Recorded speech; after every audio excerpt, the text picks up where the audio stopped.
Assalamualaikum warahmatullahi wabarakatuh.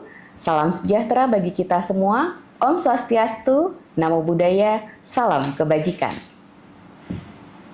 Perkenalkan, saya Dian Lutfita Prastia Muninggar, dosen tetap pada program studi Gizi dan Dietetika program Sarjana Terapan, jurusan Gizi Poltekkes Kemenkes Semarang. Video ini merupakan salah satu persyaratan dari bagian pernyataan diri dalam unjuk kerja Tridharma Perguruan Tinggi atau PDD UKT-PT untuk penilaian sertifikasi dosen tahun 2026, khususnya dalam aspek pengajaran. Pada kesempatan kali ini, saya akan menjelaskan mengenai mata kuliah yang saya ampu, yaitu mata kuliah Dietetik Penyakit Tidak Menular. Mata kuliah ini tersaji pada semester genap, yaitu pada semester 4, dengan kode mata kuliah GZ540124 dengan bobot SKS sebesar 2 SKS teori. Mata kuliah Dietetik Penyakit Tidak Menular dirancang untuk membekali mahasiswa dengan pengetahuan, keterampilan, dan juga kemampuan berpikir kritis dalam melaksanakan asuhan gizi pada pasien dengan berbagai penyakit tidak menular melalui pendekatan nutrition care process. Pada mata kuliah ini, mahasiswa tidak hanya diajarkan untuk mempelajari konsep terapi gizi medis berdasarkan bukti ilmiah, tapi mereka juga dilatih untuk mengintegrasikan hasil asesmen gizi, menetapkan diagnosis gizi, merancang dan juga mengimplementasikan intervensi gizi, serta melakukan monitoring dan juga evaluasi sebagai bagian dari pelayanan gizi yang berpusat pada pasien. Mata kuliah ini dirancang menggunakan pendekatan Outcome Based Education atau OBE yang pembelajarannya berorientasi pada pencapaian kompetensi lulusan. Seluruh proses pembelajaran disusun secara selaras dari capaian pembelajaran lulusan atau CPL, capaian pembelajaran mata kuliah atau CPMK, strategi pembelajaran hingga asesmen, sehingga setiap aktivitas pembelajaran mendukung pencapaian kompetensi yang diharapkan. Adapun CPL yang dibebankan pada mata kuliah ini yaitu 1. CPL 5 mampu menerapkan literasi gizi dalam pengendalian faktor resiko masalah gizi dengan keunggulan kesehatan ginjal sesuai standar profesi secara profesional dengan bobot 15%. Dilanjutkan dengan CPL 1, yaitu mampu melaksanakan pelayanan asuhan gizi pada daur kehidupan dengan keunggulan kesehatan ginjal sesuai dengan standar profesi dengan sikap tanggung jawab dan juga taat hukum dengan bobot sebesar 85%. Sedangkan capaian pembelajaran mata kuliah yaitu CPMK 1, di mana mahasiswa mampu menjelaskan literasi gizi pada berbagai kondisi MNT sesuai standar profesi secara profesional dengan bobot 15%, dan juga CPMK 2, di mana mahasiswa mampu menentukan MNT untuk berbagai penyakit pada daur kehidupan dengan kekhususan pada penyakit sesuai dengan SUP, sesuai standar profesi dengan sikap bertanggung jawab dan juga taat hukum dengan bobot sebesar 85%.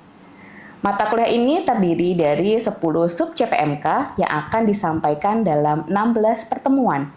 Pelaksanaan pembelajaran pada mata kuliah ini menggunakan pendekatan Student Centered Learning atau SCL yang dilaksanakan melalui kombinasi pembelajaran sinkron atau synchronous learning dan juga asinkron atau asynchronous learning. Pada pembelajaran sinkron, mahasiswa berinteraksi secara langsung dengan dosen melalui proses diskusi, analisis kasus, dan juga pemberian umpan balik. Sementara itu, pada pembelajaran asinkron, mahasiswa melakukan pembelajaran mandiri melalui metode Self-Directed Learning atau SDL. Adapun metode penilaian yang dilakukan dirancang dalam bentuk beberapa evaluasi, berupa yang pertama, tes tulis ujian tengah semester dengan bobot 22%, tes tulis ujian akhir semester dengan bobot 20%, tugas dengan bobot 40%, kemudian kuis dengan bobot 8%. Pelaksanaan pembelajaran dilaksanakan dengan metode blended learning, yaitu melalui kombinasi antara pertemuan luring dengan pertemuan daring dengan memanfaatkan sistem e-learning kami yaitu Healthy. Selanjutnya Anda akan menyaksikan proses pembelajaran saya bersama mahasiswa pada pertemuan ke-6 mata kuliah Dietetik Penyakit Tidak Menular yang akan membahas tentang Medical Nutrition Therapy atau terapi gizi medis pada sistem endokrin. Pembelajaran pada pertemuan ini akan dilaksanakan secara luring. Selamat menyaksikan.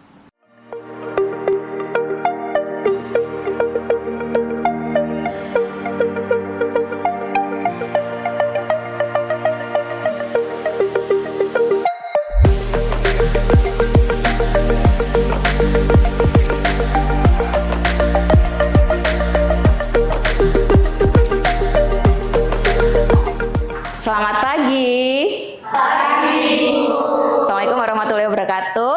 Waalaikumsalam warahmatullahi wabarakatuh. Ya, oke, kita ketemu lagi ya di mata kuliah Dietetik Penyakit Tidak Menular. Oke, sebelum perkuliahan kita mulai ya, silahkan adik-adik melakukan presensi terlebih dahulu. Presensi sudah kita sediakan di Healthy ya. Oke, kita ketemu lagi ya di mata kuliah Dietetik Penyakit Tidak Menular ya. Sebelum kita mulai perkuliahan, supaya semangat sebagai Sivitas Akademika Poltekkes Kemenkes Semarang, kita teriakkan jargon kita dulu ya. Oke.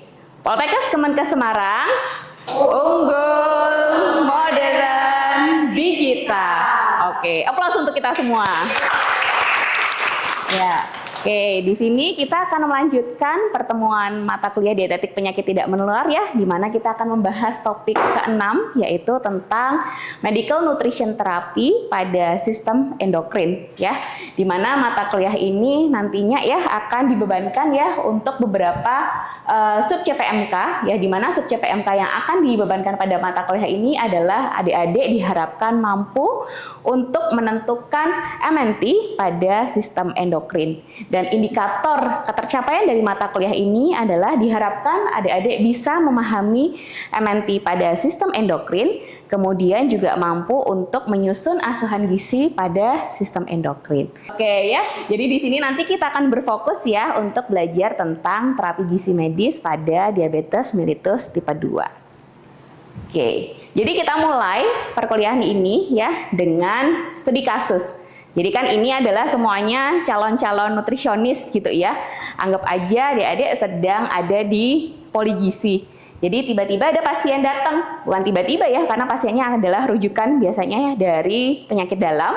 Jadi pasien datang, ada seorang laki-laki usianya 57 tahun ya. Dia sudah terdiagnosis diabetes mellitus tipe 2 sejak 3 tahun yang lalu. Nah, kemudian pasien mengeluhkan mudah lelah gitu ya, kemudian juga mudah lapar, mudah haus ya, dan juga sering buang air kecil di malam hari. Nah, kira-kira dari kasus ini apa sih masalah yang sebetulnya dialami oleh pasien? Ada yang mau mencoba menjawab? Ya, silahkan Safira. Izin mencoba menjawab untuk diagnosis diabetes mellitus tipe 2.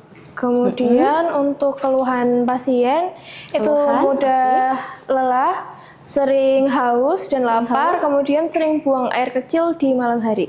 Oke, jadi diagnosis pasien diabetes mellitus tipe 2 ya. Kemudian keluhan-keluhan yang tadi disebutkan oleh Safira mengindikasikan 3 poli yang kita temukan pada pasien. Polidipsi, poliuri, dan juga polifagi. Ini adalah memang masalah yang sering ya kita temukan pada pasien-pasien diabetes ya. Jadi dia mulai mengeluhkan gejalanya gitu ya yang mengindikasikan kondisi penyakit tersebut, kemudian juga ditunjang dari gaya hidup pasien ya yang memang nantinya akan mengakibatkan pasien ini beresiko untuk mengalami kondisi diabetes mellitus. Nah, setelah adik-adik menjumpai pasien ya sebagai seorang nutrisionis, nantinya kita akan melakukan pengkajian gizi ya ataupun asesmen gizi. Asesmen gizi ini terdiri dari 4 domain. Ada yang masih ingat? Yang pertama, antropometri, biokimia, klinis, dietary, history.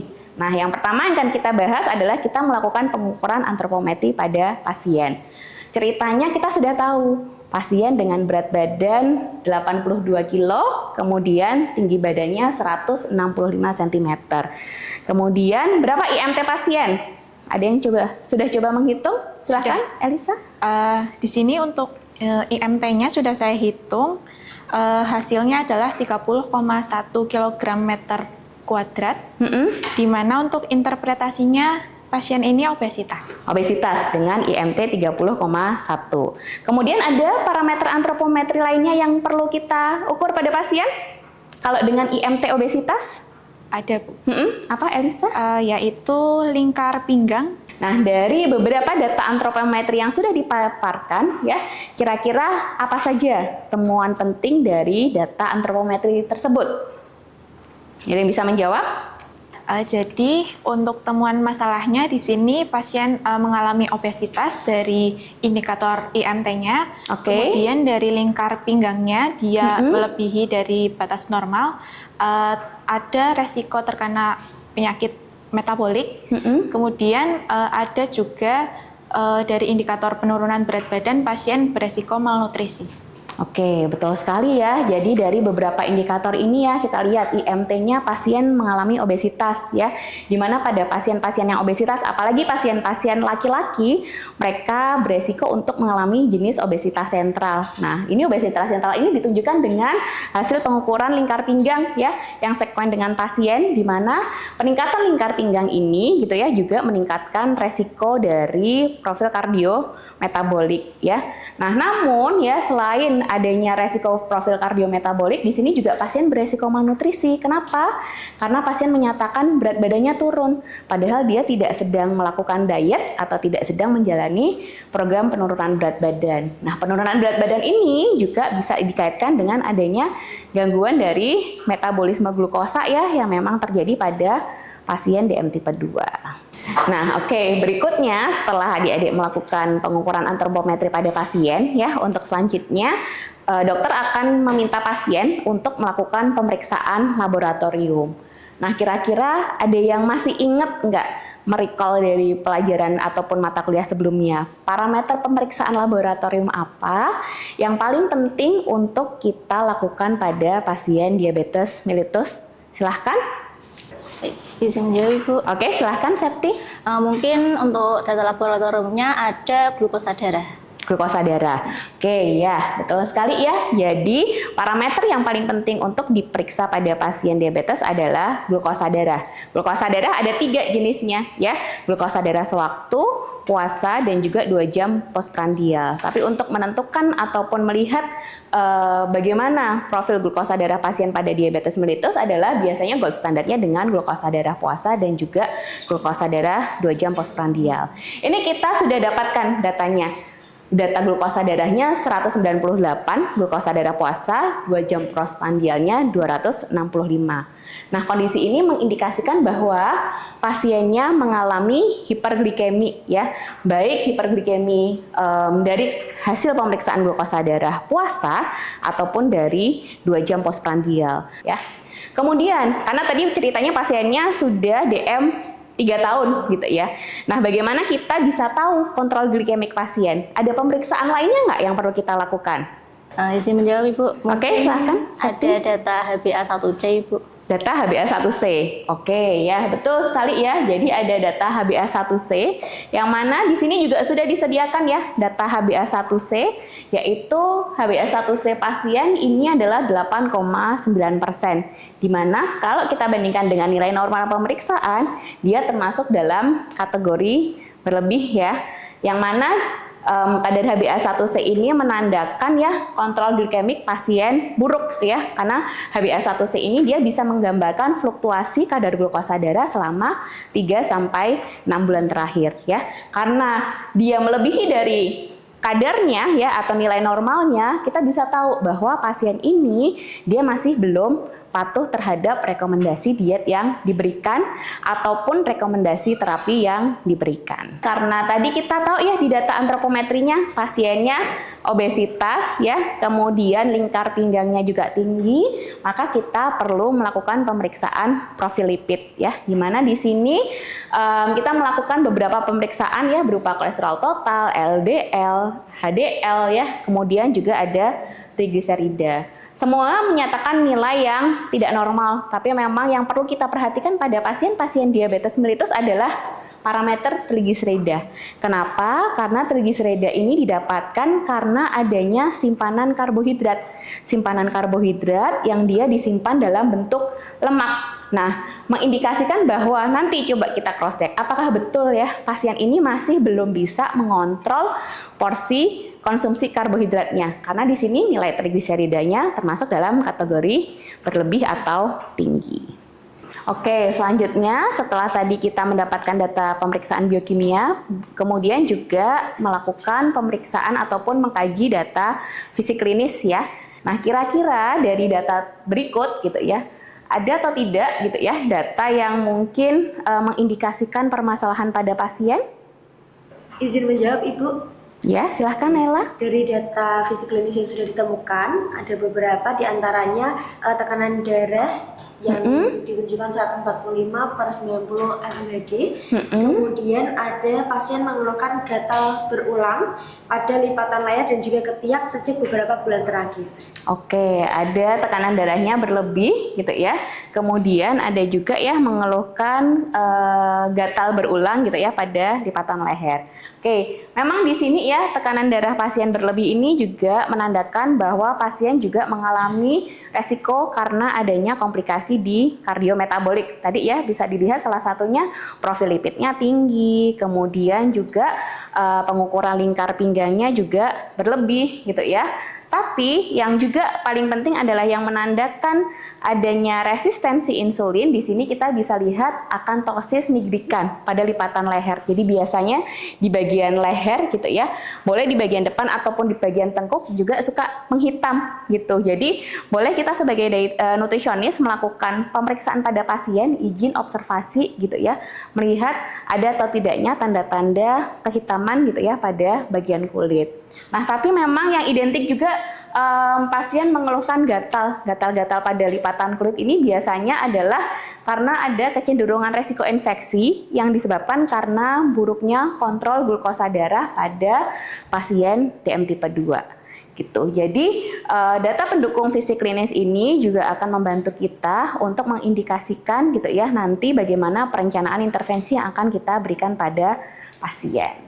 Nah, oke, selanjutnya ini yang menjadi kompetensi klinis kita juga gitu ya. Jadi sebagai nutrisionis kita juga sangat berperan penting dalam pengkajian riwayat makan.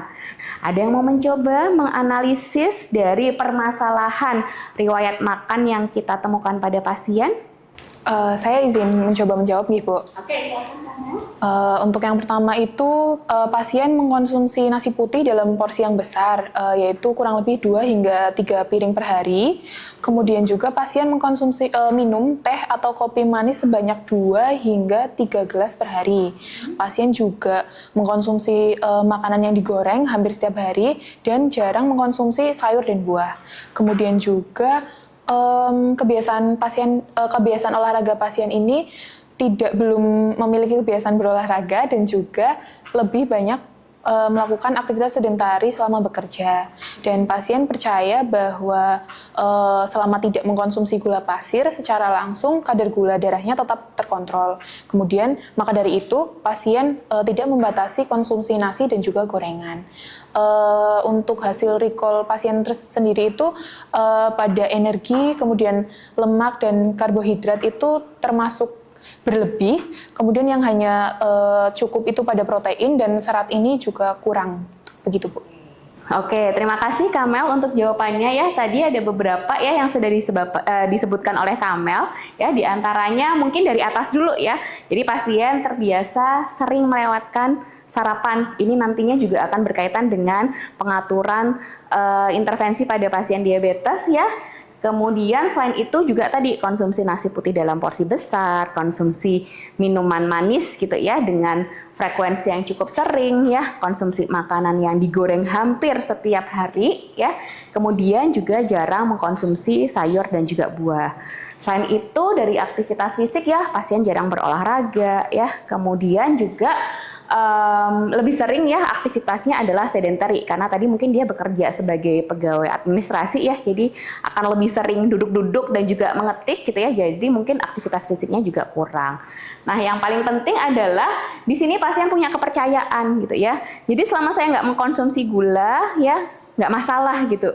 Nanti kadar glukosa darah saya akan tetap normal. Kan apa? Di sini pasien sebetulnya udah dikasih obat hiperglikemik oral ya, metformin. Jadi dia merasa aman nih sudah minum obat gitu ya, nggak minum gula gitu ya, atau nggak mengkonsumsi gula, nggak masalah gitu ya. Nah tapi ternyata ya dari kebiasaan mengkonsumsi nasi putih dalam porsi yang besar gitu ya, ternyata bisa mengakibatkan kadar glukosa darah pasien tidak terkontrol ya. Tadi kita bisa lihat ya dari hasil laboratorium, selain glukosa darah puasa, postprandial, HbA1c-nya juga dalam kategori tinggi. Artinya kontrol glikemiknya selama 3-6 bulan terakhir juga tidak maksimal ya. Kemudian dari hasil recall, yang optimal hanya kebutuhan proteinnya saja ya, energi, lemak gitu ya, karbohidrat dan juga serat ini juga termasuk dalam kategori yang tidak optimal ya. Seratnya juga kurang gitu ya, karena serat ini juga salah satu zat gizi yang harus kita berikan juga ya untuk pengaturan ataupun pengelolaan makan pada pasien diabetes. Nah, setelah kita mendapatkan data assessment ya yang didapatkan dari 4 domain, antropometri, kemudian biokimia, fisik klinis dan juga dietary history, kira-kira apa sih yang bisa kita lakukan gitu ya sebagai nutrisionis untuk bisa menentukan ataupun memberikan intervensi gizi yang tepat pada pasien. Nah, di sini peran kita ya, di mana kita sebagai nutrisionis gitu ya akan memberikan terapi gizi pada pasien diabetes mellitus tipe 2 ya. Jadi MNT ataupun terapi gizi itu istilah yang sama gitu ya, hanya ya satu bahasa Indonesia, satu bahasa asing gitu ya. Dia adalah bagaimana kita bisa merancang intervensi gizi yang berbasis bukti ilmiah. Kenapa harus berbasis bukti ilmiah? Karena kita harus punya justifikasi. Kenapa saya memberikan karbohidrat tidak boleh lebih dari 65%, kenapa saya harus memberikan protein tidak boleh lebih misalnya dari 25% pada pasien yang akan kita tangani. Nah, bukti ilmiah ini nantinya ya akan kita terapkan dalam proses asuhan gizi atau yang kita kenal dengan proses asuhan gizi terstandar ataupun nutrition care process. Jadi ingat, ada care di dalam nutrition care process. Jadi kalian harus memperhatikan, harus punya empati pada pasien kalian gitu ya. Jadi betul-betul perhatikan data assessment ya, termasuk harus kepo pada pasien, kira-kira data apa sih yang perlu kita gali, perlu kita tanyakan supaya nanti intervensi yang kita berikan ya bisa membantu pasien untuk yang pertama mencapai target ataupun kontrol metabolik ya. Kemudian yang berikutnya adalah mencegah terjadinya komplikasi. Mungkin pasien awalnya datang dengan satu diagnosis saja, tapi ketika misalkan pola makannya tidak terkontrol gitu ya, akan mulai muncul gitu ya komplikasi-komplikasi yang mungkin dimulai dari gangguan kardiovaskuler gitu ya, karena pada pasien dengan diabetes ini biasanya mereka akan punya kerentanan untuk mengalami komplikasi makro ataupun mikrovaskuler ya. Kemudian juga selanjutnya kita juga pengen ya, walaupun pasien ini sudah terdiagnosis diabetes mellitus, dia juga bisa tetap melakukan aktivitas sehari-harinya sehingga kualitas hidupnya juga bisa menjadi lebih baik. Nah, ini adalah tujuan dari pemberian terapi gizi medis pada pasien diabetes mellitus tipe 2 ya. Yang pertama adalah tentunya membantu mengontrol kadar glukosa darah. Tadi seperti yang sudah Ibu bilang ya, terapi medis ini tidak bisa berjalan hanya satu saja gitu ya. Terapi farmakologis ini tidak akan optimal selama pasiennya ini juga tidak mengatur pola makannya gitu ya. Jadi diet yang kita berikan ini juga harapannya ya bisa membantu pasien dalam atau membantu target terapi dokter ya, sehingga glukosa darah pasien ini juga akan mencapai gitu ya, mencapai kontrol metabolik, kontrol glikemik yang optimal. Kemudian yang kedua adalah mengendalikan faktor-faktor resiko kardiovaskuler gitu ya. Tadi karena kita sering menemukan ya pasien-pasien diabetes itu biasanya awalnya adalah mereka yang mengalami obesitas gitu ya. Obesitas biasanya juga selain berat badannya meningkat juga lingkar-lingkarnya juga meningkat ya, di mana peningkatan lingkar-lingkar ini juga akan meningkatkan resiko dari kardiometabolik gitu ya. Jadi kita juga akan membantu mengendalikan faktor risiko kardiovaskuler. Di antaranya di sini kita juga akan membantu untuk mengontrol tidak hanya karbohidrat yang berperan dalam metabolisme glukosa, tapi juga akan mengontrol salah satunya adalah bagaimana pengaturan lemak, pemberian lemak pada pasien DM tipe 2. Kemudian yang berikutnya adalah mencapai status gizi yang optimal gitu ya. Jadi misalnya pasien datang dengan berat badan berlebih, ya kita harapkan pasien ini bisa memiliki target penurunan berat badan gitu ya, yang memang kita atur, bukan penurunan berat badan karena sesuatu yang tidak dia inginkan gitu ya, karena adanya gangguan metabolisme pada glukosa gitu ya, tapi memang target penurunan berat badan ini juga harus kita sampaikan kepada pasien. Kemudian yang berikutnya adalah mencegah terjadinya komplikasi gitu ya. Kalau misalnya tadi ya beberapa hasil pemeriksaan laboratorium mungkin ya mengalami data yang tidak normal, ini juga bisa meningkatkan terjadinya komplikasi akut ataupun kronis ya, bisa mungkin penyebab dari penyakit seperti itu. Kemudian yang berikutnya adalah tentunya tadi ya meningkatkan kualitas hidup pasien. Jadi walaupun dia dengan gangguan atau punya penyakit diabetes mellitus, ya harapannya dia tetap bisa melakukan aktivitasnya secara normal. Karena di sini pasiennya kan masih pasien yang usia aktif ya, artinya masih bekerja gitu ya. Jadi harapannya dia juga bisa melakukan aktivitas secara optimal. Nah, kemudian dari prinsip itu kita terjemahkan menjadi syarat diet. Ya, syarat diet ini adalah pengaturan dari komposisi energi dan zat gizi yang akan kita berikan secara individualized ya kepada pasien yang akan ditangani. Nah, di sini memang diberikan rentang ya. Rentang itu ya harapannya kita bisa sesuaikan dengan kondisi pasien tersebut. Seperti contohnya untuk energi kita berikan 25 sampai 30, tapi di situ nanti disesuaikan kembali dengan usia, dengan aktivitas fisik dan juga dengan status gizi pasien. Kemudian protein ini juga karbohidrat ini juga kita berikan rentang ya. Rentang ini juga nantinya kita sesuaikan dari data assessment yang kita dapatkan ya, dan memang tidak boleh melebihi dari 65%. Dan untuk karbohidrat memang kita mengutamakan ya karbohidrat yang jenisnya karbohidrat kompleks ya, dan juga tinggi serat. Kemudian juga ada protein. Protein ini juga rentangnya adalah ada di 10 sampai 20% gitu ya. Kemudian lemak juga ya kita berikan tidak lebih dari 25%. Jadi rentangnya 20 sampai 25%. Di bawah 20% juga tidak boleh gitu ya. Tadi kita sesuaikan juga tadi dengan hasil pemeriksaan profil lipid pasien ya. Apakah pasien perlu penyesuaian untuk lemak, perlu pembatasan lemak atau tidak, kita sesuaikan dari hasil assessment yang kita dapatkan. Kemudian selain lemak juga ada natrium ya, karena pada pasien-pasien diabetes ini juga beresiko untuk mengalami komplikasi mikro-makrovaskuler ya, sehingga natrium juga harus kita batasi gitu ya. Kemudian selain natrium juga serat ya. Tadi di studi kasus juga kita lihat pasiennya ini seratnya masih kurang. Jadi kita minta untuk mencukupi ya sebesar 20-35 gram, diutamakan yang berasal dari sayur, berasal dari buah ya, berasal dari serealia ataupun dari kacang-kacangan ya. Kemudian yang berikutnya adalah pemanis ya.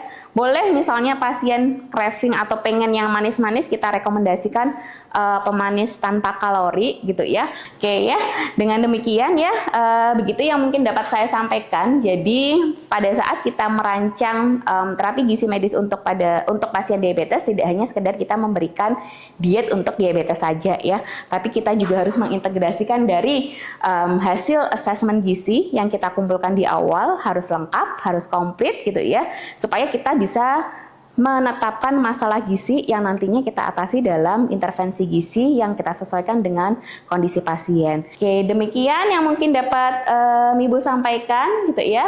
Nanti setelah ini ya adik-adik bisa mengakses kuis ya di laman e-learning ya.